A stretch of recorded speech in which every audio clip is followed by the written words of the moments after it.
Assalamualaikum warahmatullahi wabarakatuh. Bismillahirrahmanirrahim. Alhamdulillahirrabbilalamin.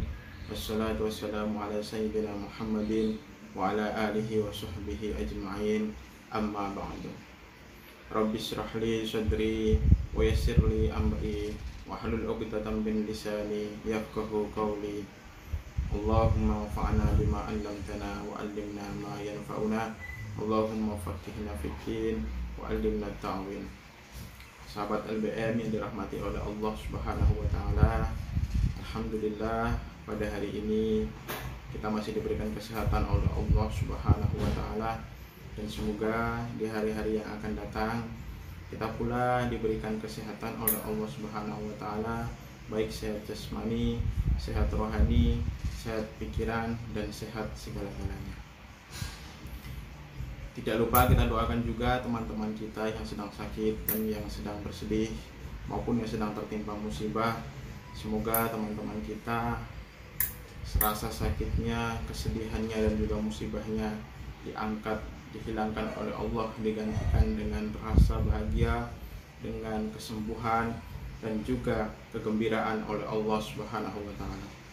Sahabat LBM yang dirahmati oleh Allah Subhanahu wa taala, akhir-akhir ini di media sosial, terutama mendekati datangnya hari raya Idul Adha yang akan datang, sering kita melihat di berbagai postingan media sosial, entah itu WA, Facebook, dan yang lain-lain, kita sering melihat gambar dari hewan-hewan kurban, entah itu kambing, entah itu sapi, atau hewan-hewan yang lainnya. Dan di akhir-akhir ini yang lagi viral dan yang paling viral itu adalah kemunculan gambar atau kemunculan dari sosok sapi kerdil dari Bangladesh yang oleh netizen sering dikenal dengan sebutan sapi rani. Nah,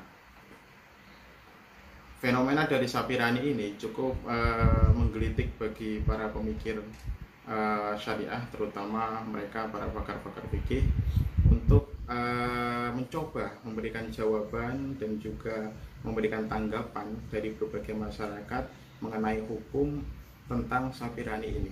Apakah sapi rani ini adalah sapi yang layak untuk dikurbankan atau tidak? Di sini kami mencoba untuk sedikit memberikan penjelasan atau sedikit menjabarkan penjelasan tentang bagaimana hukum berkurban dengan memakai sapi kerdil yang disebut rani ini.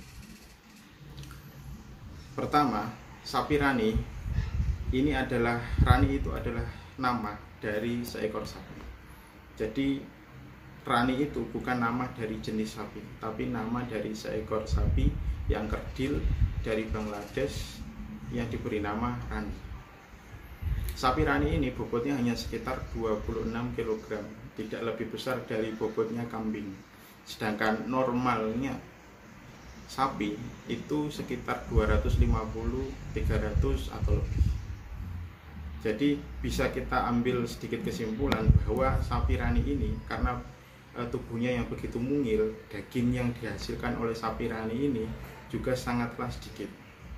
Mungkin dari ukuran atau dari bobot 26 kg ini akan bisa diperoleh daging sekitar 20 atau 19 kg. Mungkin takaran 19 kg atau 20 kg ini termasuk banyak. Kalau kita bayangkan dagingnya ini termasuk ya banyak. Tapi kalau untuk ukuran sapi kita comparekan atau kita bandingkan dengan normalnya sapi, daging sapi rani ini yang hanya 20 kg itu sangat jauh dari normalnya daging sapi biasa, atau sangat jauh dari standar bobot dari daging sapi biasa, dimana standar bobot dari daging sapi biasa itu sekitar 250 atau lebih, sedangkan rani ya sekitar 20 kg. Di dalam kitab Mughunil Muhtaj dijelaskan bahwa syarat paling utama dari hewan kurban itu harus selamat atau harus terbebas dari cacat, yang dimana cacat tersebut bisa menjadikan daging yang dihasilkan itu sangat kurang. Sedangkan makanya hewan-hewan yang memiliki status seperti ajfa atau hewan yang sangat kurus itu tidak bisa dikorbankan. Untuk apa dikorbankan kalau dagingnya sangat kurus? Maka hewan-hewan seperti model ajwa ini tidak bisa dikorbankan karena dagingnya yang sangat sedikit. Maka di sini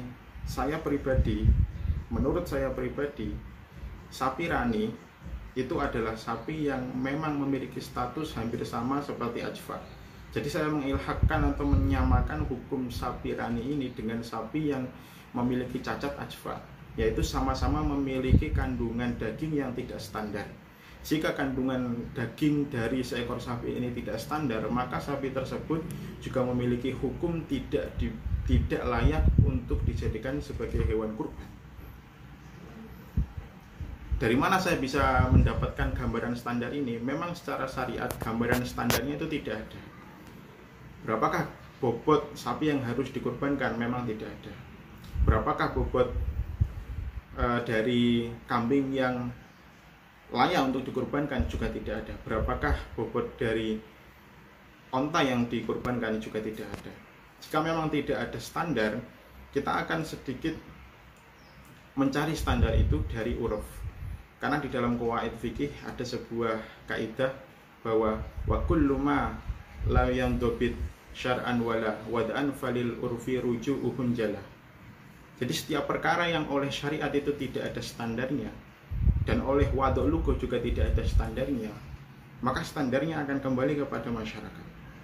Dan sedangkan di Indonesia standar daging sapi, standar bobot sapi yang digunakan untuk berkurban itu sekitar 250. Bahkan Darul Ifta Mesir memberikan fatwa bahwa standar sapi yang layak untuk kurban itu adalah sapi yang memiliki bobot sekitar 350 kg.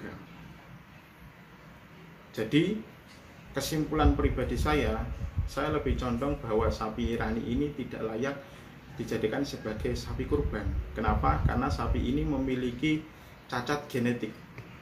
Jadi saya menganggap cacat rani ini adalah cacat genetik.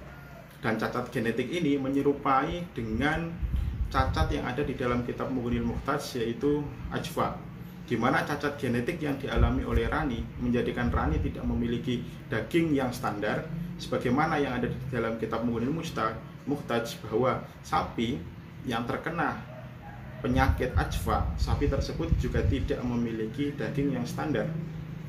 Maka kesimpulan hukumnya pun juga sama-sama tidak layak digunakan untuk berkurban. Untuk apa dikorbankan kalau sapi tersebut tidak memiliki daging? Padahal fungsi utama ataupun tujuan utama dari diberlakukannya berkurban adalah membagi dagingnya. Dan sedangkan daging sapi rani ataupun sapi ajwa sama-sama tidak memiliki daging yang standar. Makanya saya berkesimpulan bahwa sapi rani tidak layak atau tidak mencukupi untuk dijadikan sebagai sapi berkurban. Memang ada sebagian ibarat seperti di kitab Asy-Syarwani dan juga di kitab Nihayatul Muhtaj, yang di mana di sana dijelaskan bahwa amma saghiratul udun fatujzi'u binafsiha kasaghiratil jussah.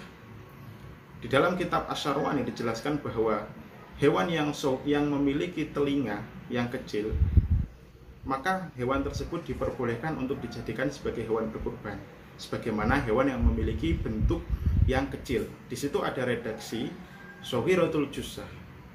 Kalau saya pribadi memahami kata saghiratul jussah, ini tidak bisa diartikan kerdil. Sapi ataupun hewan yang masuk kategori saghiratul jussah itu secara fisikly memang tidak standar.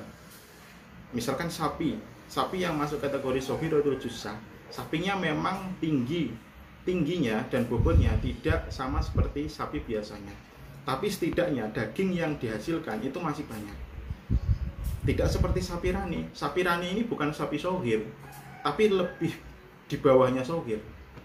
Jadi makanya sapi rani ini tidak bisa termasuk seperti apa yang dijelaskan di kitab Syarwani ataupun di kitab Nihayatul Muhtaj.